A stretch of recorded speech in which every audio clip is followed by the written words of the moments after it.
The discovery. The research vessel Horizon cut through the Pacific waves with practiced ease, its hull gleaming under the afternoon sun. Dr. Sarah Chen stood at the bow, her dark hair whipping in the salty breeze as she studied the readings on her tablet for the 100th time. The data couldn't exist, and yet there it was, clear as day. Energy signatures unlike anything recorded in human history, emanating from coordinates where no island should be. Dr. Chen, we're approaching the anomaly zone, called out Captain Rodriguez from the bridge. But there's nothing on any of our charts. Sarah's eyes narrowed as she gazed ahead, where the horizon shimmered like a mirage. The ship's instruments were going haywire, compass needles spinning wildly, and GPS signals scrambling into nonsense. Yet her specialized quantum field detector was registering readings that broke every known law of physics. "Slow us down, Captain," she ordered, her voice steady despite her racing heart. "Whatever's out there, we're about to make history." As if in response to her words, the air before them seemed to ripple and tear, revealing a pristine island where empty ocean had been moments before. The crew gasped collectively as a landmass materialized, complete with towering crystal spires that caught the sunlight and scattered it in rainbow patterns across the waves. "That's impossible," whispered Rodriguez, but Sarah was already preparing the landing craft. 20 years of oceanographic research had led to this moment, and she wasn't about to let fear stop her now. The landing craft's hull crunched against pearl-white sand as Sarah and her small team made landfall. The air here felt different, cleaner, somehow, with an electric quality that made the hair on their arms stand on end. The crystal towers they'd seen from the ship rose hundreds of feet into the sky, their surfaces covered in symbols that seemed to shift and change when viewed directly. Dr. Chen called out Dr. James Morrison, her research partner, his voice trembling slightly. "The dating equipment, it's saying these structures are over 100,000 years old, but they look like they were built yesterday." Before Sarah could respond, movement caught her eye. From between the crystal structures emerged three figures that appeared human at first glance, but only at first glance. They moved with an inhuman grace, their skin seeming to shimmer with an inner light. Their eyes, when they fixed upon the research team, held the weight of centuries.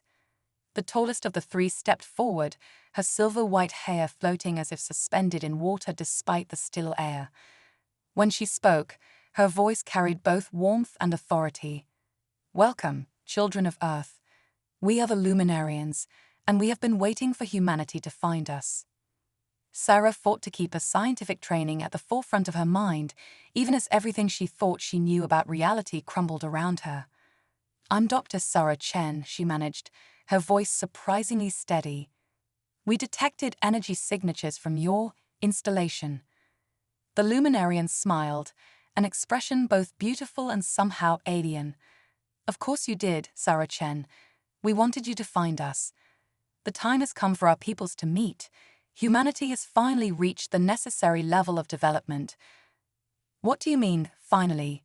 Sarah asked, her scientific curiosity overriding her caution. "How long have you been here?" "We have watched your species grow since you first looked up at the stars and dreamed," the Luminarian replied. "We have lived 10 of your lifetimes for each one that passes. This island exists in a fold of space-time, allowing us to observe without interfering, until now."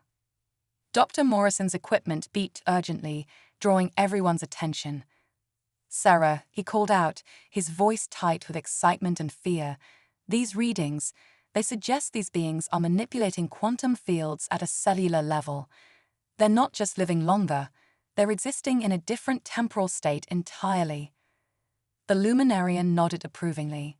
"Your understanding grows quickly. Yes, we exist partially outside your timeline, which is why we age differently. But we are not here merely to satisfy your curiosity. We have a purpose, and humanity's discovery of us was not by chance." Sarah felt a chill run down her spine despite the warm air. "What purpose?" "You will learn soon enough," the Luminarian replied, gesturing toward the crystal spires. For now, know that your arrival marks the beginning of a new chapter in human history. The question is, Dr. Chen, are you prepared for what that means? As Sarah looked back at her research vessel floating in the distance, then at the impossible beings before her, she knew her answer would change everything. Humanity had dreamed of first contact for centuries, but no one had imagined it would happen like this, with beings who had been here all along watching, waiting for the right moment. Yes, she said firmly, squaring her shoulders. Show us everything. The Luminarian's smile widened, revealing teeth that seemed to catch and reflect light like diamonds. Then follow us, Sarah Chen, and learn why we chose this moment to reveal ourselves. But be warned, some knowledge, once gained, cannot be unknown. And the truth about your world, your species, and your place in the cosmos may be more than you are prepared to accept.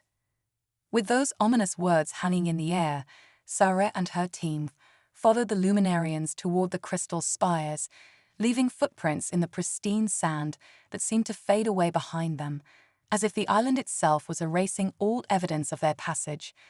The first contact between humanity and the Luminarians had begun, and with it, the destiny of both species would be forever altered. Inside the crystal spire, Sarah's scientific mind struggled to process what she was seeing.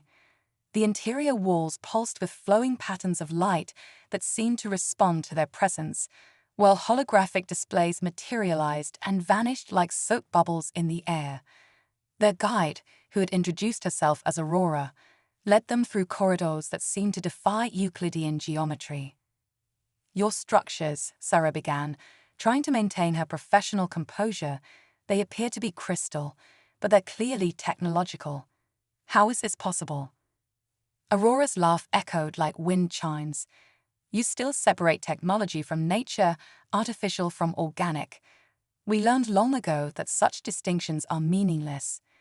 These spires grow, live and think, just as we do.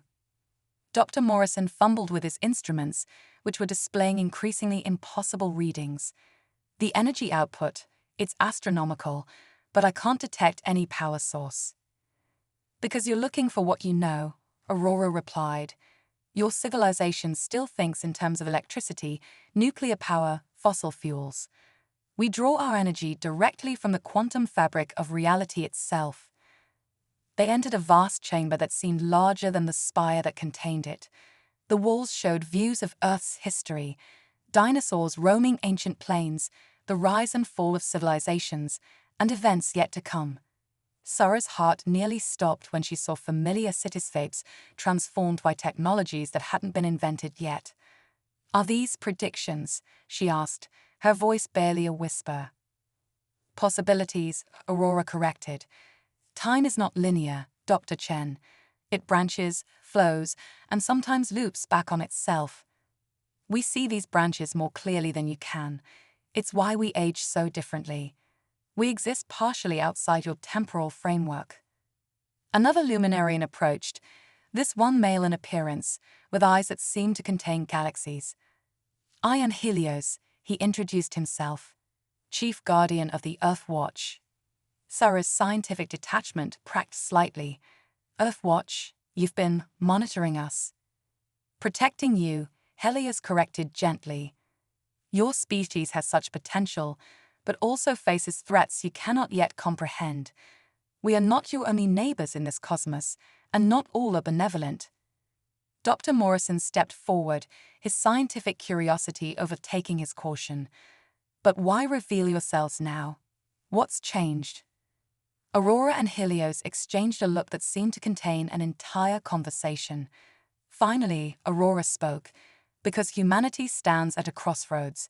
Your technological development has reached a critical point. Within decades, you will either transcend your current limitations or destroy yourselves. We can no longer remain merely observers. The chamber's walls shifted, showing images of environmental disasters, nuclear conflicts, and technological catastrophes, all possible futures that made Sarah's blood run cold. But alongside these were visions of gleaming cities, clean skies, and humanity reaching for the stars. Your species possesses something unique, Helios continued. a creativity and adaptability that we have lost over our long existence. We think in centuries, you think in moments. This gives you a perspective we need, just as our experience could help guide humanity away from destruction. Sarah noticed something in his tone. Was it envy? You're saying you need us as much as we need you. Aurora smiled, and this time it seemed more human. Perhaps more than you realize. Our long lifespans have made us static. We can maintain, preserve, protect, but we struggle to innovate, to imagine new possibilities. Humanity's greatest strength is its ability to adapt and create under pressure. A holographic display materialized in the center of the chamber, showing what appeared to be a star map, but with overlapping patterns Sarah couldn't comprehend.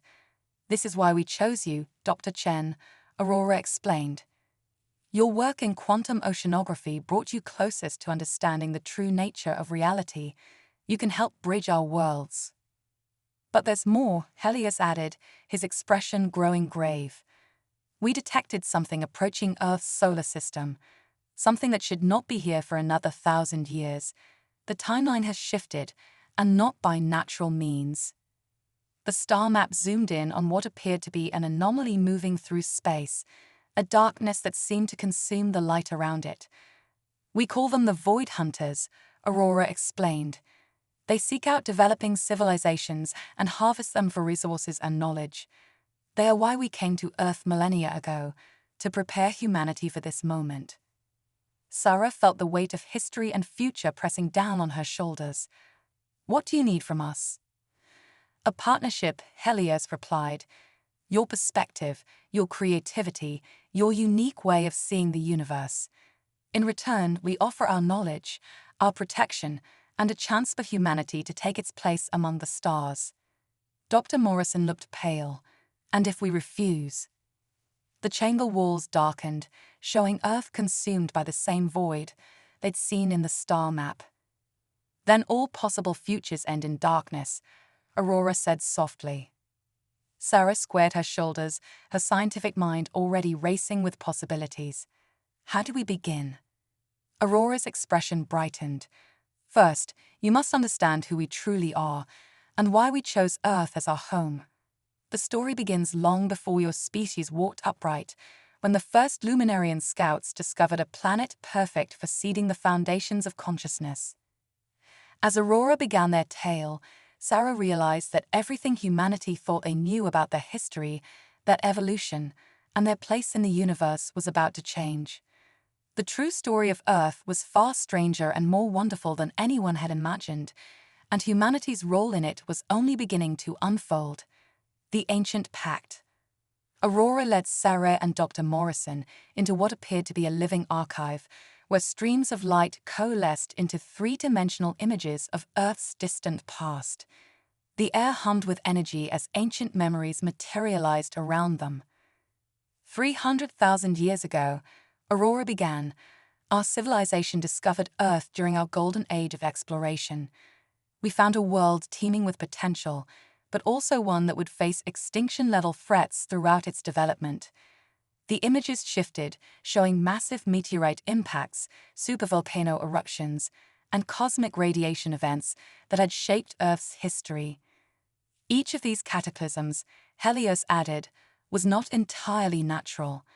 The Void Hunters have been testing Earth's defenses for millennia, probing for weaknesses. So you intervened? Sarah asked, watching as the images showed subtle manipulations of events.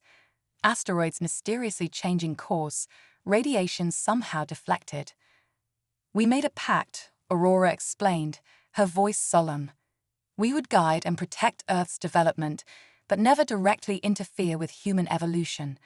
Your species needed to develop its own strength, its own solutions to challenges. The chamber darkened, and new images appeared, ancient human settlements, but with strange crystalline structures hidden nearby, almost invisible to the naked eye. We established outposts like this one, Helios continued, across the planet. Your myths of gods, of immortal beings watching over humanity, they all stem from brief glimpses of our presence. But why keep hidden for so long? Dr. Morrison questioned, his scientific skepticism evident. "Why not help us directly?" Aurora's expression turned grave. "Because direct intervention would have made humanity dependent on us. The Void Hunters seek out civilizations that rely on advanced protectors. They consider them easy prey.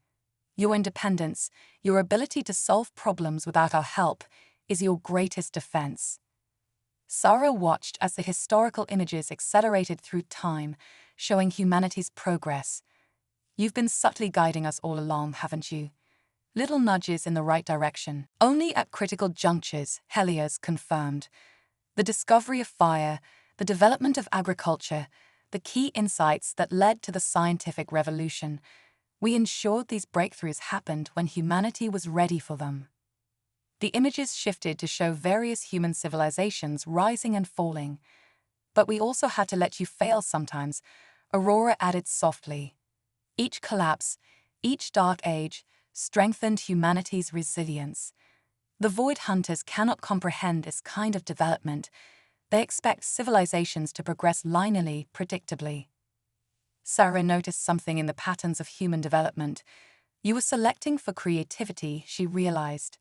"Every major human advancement came from thinking outside conventional boundaries." "Precisely," Aurora smiled. "The Void Hunters are ancient and powerful, but they are rigid, unchanging. They cannot adapt or innovate.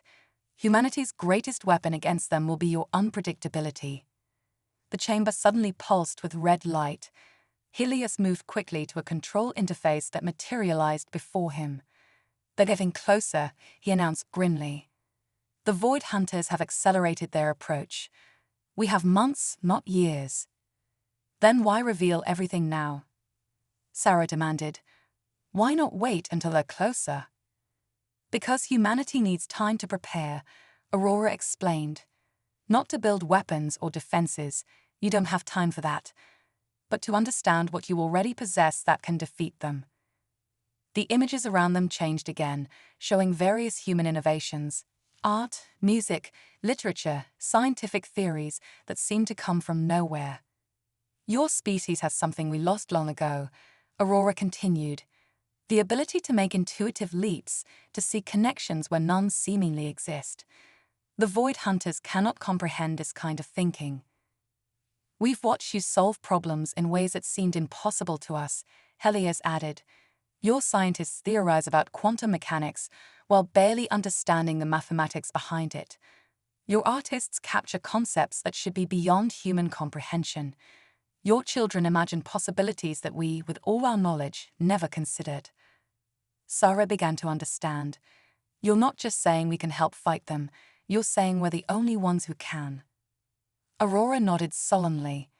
"The Void Hunters have defeated countless civilizations more technologically advanced than Earth, but they've never encountered a species like humanity, one that thrives on chaos, that creates solutions from seemingly nothing, that can imagine its way out of impossible situations."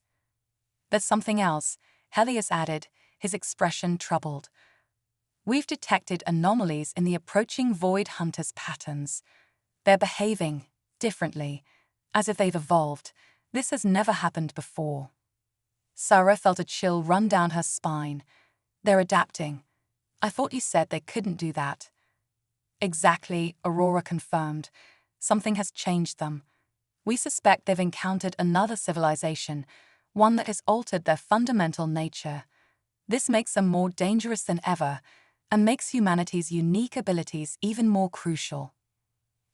The chamber's walls suddenly became transparent, revealing the ocean beyond the island. In the distance, a patch of darkness appeared in the sky, barely visible, but growing. "We're out of time for history lessons," Helios announced. "Dr. Chen, humanity's greatest test approaches. The question is, are you ready to help us unlock your species' true potential?" Sarah looked at the growing darkness, then at her instruments, her mind already racing with possibilities that defied conventional physics. "What do you need me to do?" Aurora's eyes gleamed with something between hope and desperation. "We need you to teach us how to think like humans, and we need you to help humanity remember something they've forgotten: A power that's been dormant since we made our ancient pact. The power that made us choose Earth in the first place. Crisis point. The next few days passed in a blur of activity. Sarah and Dr. Morrison worked tirelessly with the Luminarians, sharing information between both species at a frantic pace. The growing shadow in the sky served as a constant reminder of their deadline. "There's something I don't understand," Sarah said during one of their brief rest periods. She stood before a holographic display showing the approaching Void Hunter's energy signature. If they're so powerful, why haven't they just attacked directly? Aurora manipulated the display, zooming in on the dark mass. "They're studying us, learning our patterns. It's how they hunt. They look for predictability, for weaknesses in a civilization's behavioral patterns." "Like watching a prey animal before striking," Dr. Morrison muttered. "Precisely," Helios confirmed, entering the chamber. "But humanity's patterns are chaotic, unpredictable. It confuses them, makes them cautious." Sarah noticed something in the data streams, a pattern she wouldn't have seen before her crash course in Luminarian quantum physics. These energy fluctuations, they're trying to communicate with something on Earth, aren't they? Aurora and Helios exchanged alarmed looks. "How did you see that?" Aurora asked. "We've been analyzing that data for weeks." "Because I wasn't looking for normal communication patterns," Sarah explained, excitement building in her voice. "Humans often communicate through chaos, jazz music, abstract art, encrypted messages hidden in noise. These fluctuations look random, but they're not." Helios quickly manipulated the controls, applying Sarah's insight to their analysis. New patterns emerged, and his expression darkened. "They're communicating with dormant technology, pieces they left behind during previous visits to Earth." "Previous visits?" Dr. Morrison asked sharply. "You never mentioned those." "Because we thought we'd neutralized all their surveillance devices," Aurora admitted. "They seeded countless worlds with their technology, waiting for civilizations to develop enough to activate them." Sarah's mind raced. "The quantum anomalies I detected in the oceans, the ones that led me here. They weren't just from your island, were they?" "No," Helios confirmed grimly. "You were detecting their dormant tech awakening. Humanity's development has reached the level needed to trigger their devices." Suddenly, alarms blared throughout the crystal spire.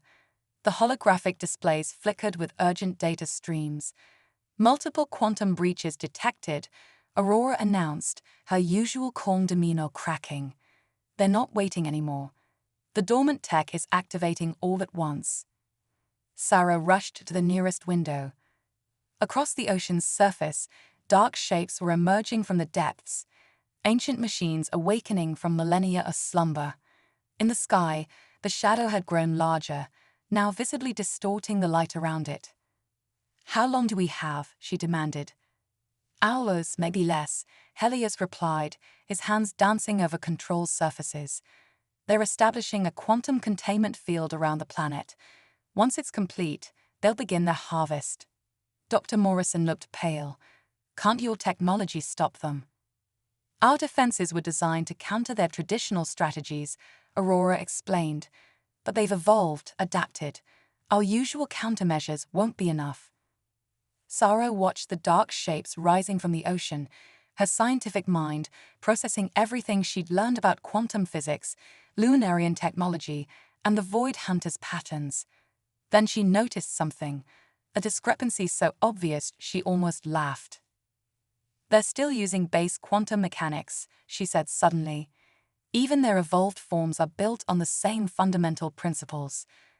"Yes," Helios confirmed.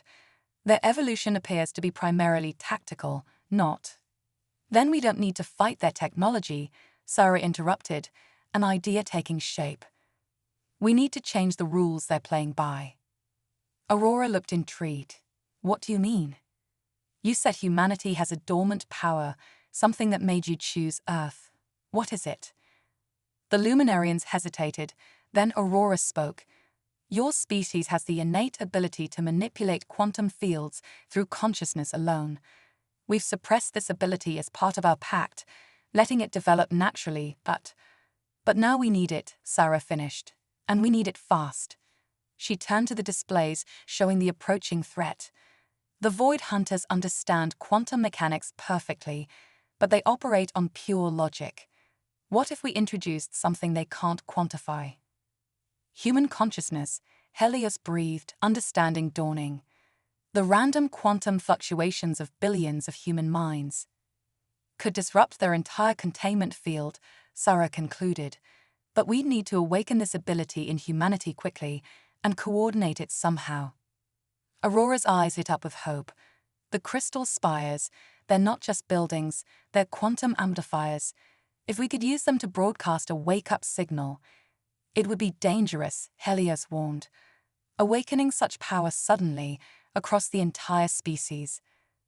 More dangerous than letting the Void Hunters harvest Earth, Dr. Morrison countered.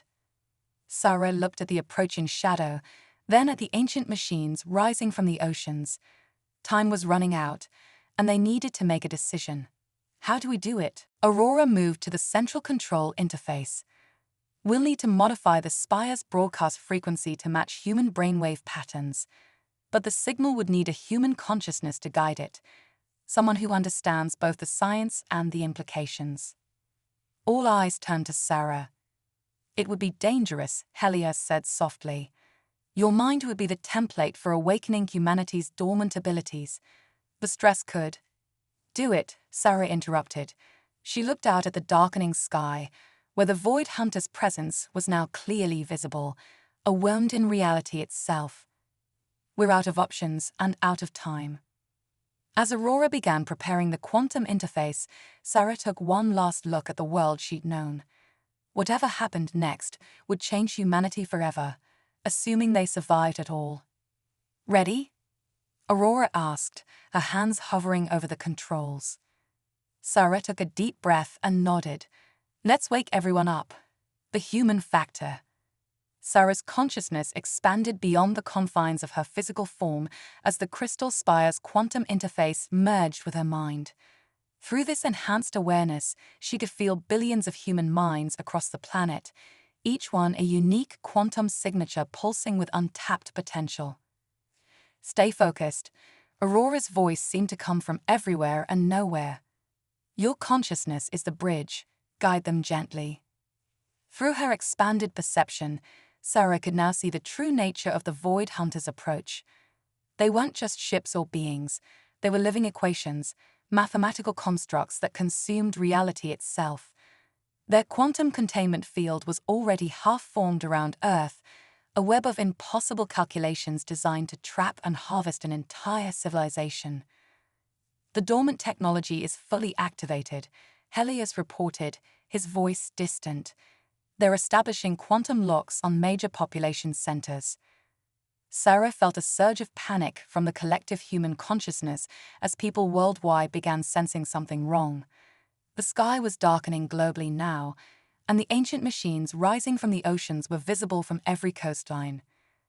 Now, Dr. Chen, Aurora urged, channel your understanding through the Spire network. Sarah focused, remembering everything she'd learned about quantum mechanics, both human and luminarian. But instead of thinking about equations and theories, she thought about what made humans unique. Their ability to see patterns in chaos, to find meaning in randomness, to imagine the impossible. The Crystal Spire network hummed with energy as her consciousness reached out to humanity. In that moment, Sarah understood why the luminarians had chosen Earth. Human minds were already quantum computers, operating on levels of complexity that defied conventional physics.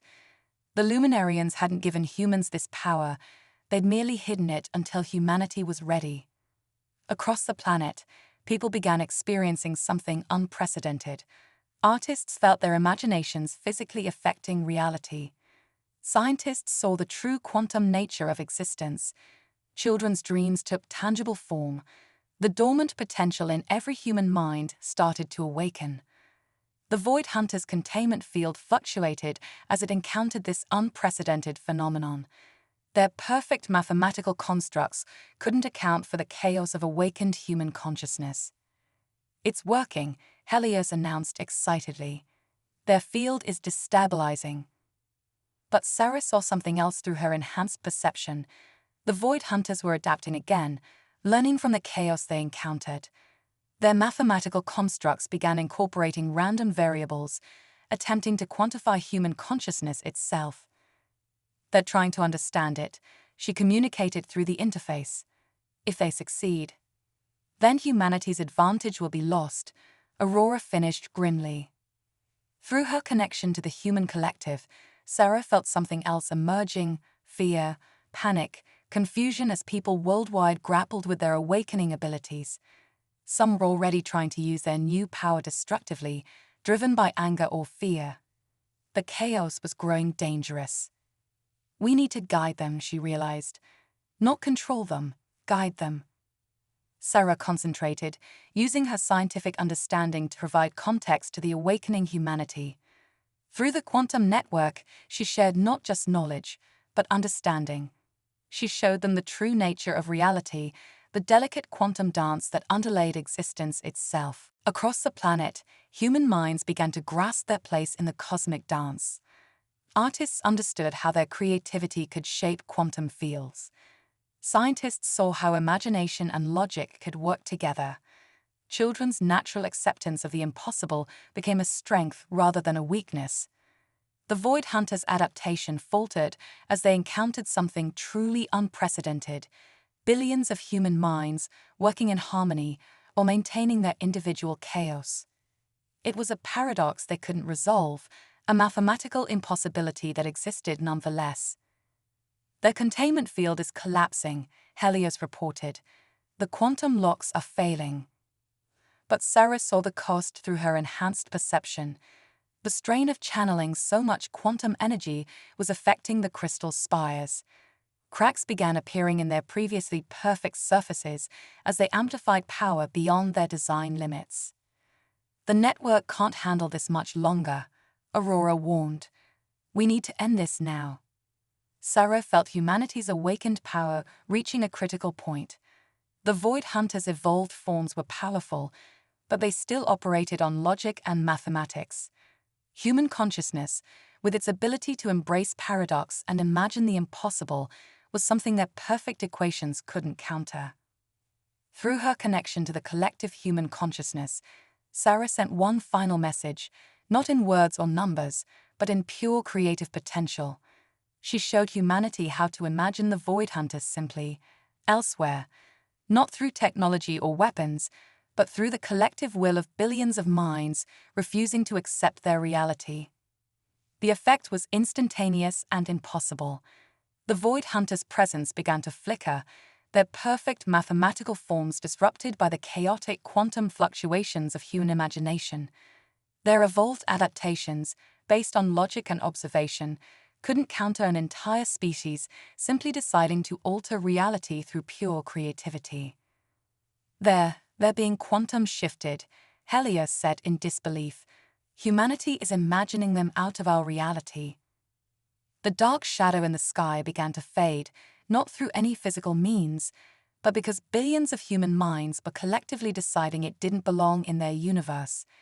The ancient machines sank back into the oceans, their quantum signatures scattered by waves of human consciousness. But as the Void Hunters faded, Sarah felt something else through the quantum network, a message, a warning. This wasn't over. The Void Hunters would return, with new adaptations, new understanding. And next time, it would be ready for humanity's chaos. The Crystal Spire network gave one final surge of power before starting to shut down. Sarah felt her consciousness returning to her physical form, the connection to humanity's collective mind fading but not disappearing entirely. Something had changed permanently, in her and in every human on Earth. As she collapsed into Aurora's waiting arms, Sarah managed a weak smile. "We won this battle," she whispered, "but we need to be ready for the next one." Aurora nodded gravely. "And that, Dr. Chen, is where the real work begins now." Legacy of Two Worlds. 1 year after the Void Hunters' retreat, the Crystal Spire had become the center of a new collaboration between humanity and the Luminarians. The island, no longer hidden, served as an embassy between two species learning to work together as equals. Sarah stood in the newly constructed quantum observatory, watching holographic displays tracking humanity's evolutionary progress. The awakening of humanity's dormant abilities had changed everything: science, culture, technology, even art had been transformed by the understanding of quantum reality. "The integration continues to exceed our projections," Aurora said, joining her at the display. "Humanity has embraced their abilities with remarkable creativity." Sarah smiled at Aurora's careful choice of words. "You mean chaos?" "It's okay to say it," was still as unpredictable as ever. "Perhaps more so," Helios added, entering with a stream of data floating around him. "Every time we think we understand human potential, someone discovers a new way to use their quantum awareness. Yesterday, a group of children in Mumbai accidentally created a temporal pocket while playing hide and seek. At least the temporal stabilizers caught it this time," Sarah chuckled, remembering the incident last month when a dreaming teenager had temporarily given everyone in their neighborhood the ability to talk to cats. "The integration teams are getting better at handling the unexpected." But her smile faded as she looked at another display, long-range quantum sensors scanning deep space. The Void Hunters were still out there, adapting, evolving, preparing for their return. Their defeat had only been temporary, and their next incarnation would be even more dangerous. "They're learning from us," she said quietly. "Each encounter teaches them more about chaos, about human unpredictability. Eventually, they'll find a way to counter it." Aurora placed a gentle hand on her shoulder. "That's why we're learning too. The partnership between our species has already produced defensive innovations we never thought possible." It was true. The merging of Luminarian quantum technology with human creativity had led to breakthroughs that defied conventional physics. The crystal spires now served as anchors for a planetary defense network that operated on principles even the Void Hunters couldn't predict. "Dr. Chen." Dr. Morrison burst into the observatory, his excitement palpable. "The Beijing team just made a breakthrough with quantum consciousness mapping. They found a way to... Well, you need to see this." The holographic display shifted to show data from the Chinese research facility. Sarah's eyes widened as she interpreted the results. "They've managed to map the quantum signature of human creativity itself." "Not just map it," Morrison grinned. "They found a way to amplify it, to channel it through the crystal network without causing structural damage. The applications for defense are secondary to the philosophical implications." A new voice interrupted. Lyra, the eldest of the Luminarians, glided into the observatory. Her ancient eyes held a mixture of wonder and concern. "You've done more than create a defense against the Void Hunters," she continued. "You've proven that consciousness itself is a fundamental force of the universe, as real as gravity or electromagnetism. The implications are significant." Sarah understood her concern. Since the awakening, humanity had been changing rapidly, evolving in ways no one, not even the Luminarians, could predict. Children were being born with natural quantum awareness. Artists were painting in 5 dimensions. Scientists were discovering that human emotion could affect the fabric of reality itself. "We're approaching another threshold," Sarah realized, studying the data. "Aren't we?" Aurora nodded solemnly. "Humanity is about to take another evolutionary leap, one that will either secure Earth's future or leave it vulnerable to threats we cannot yet imagine." The observatory's displays suddenly shifted, showing a massive quantum disturbance in deep space.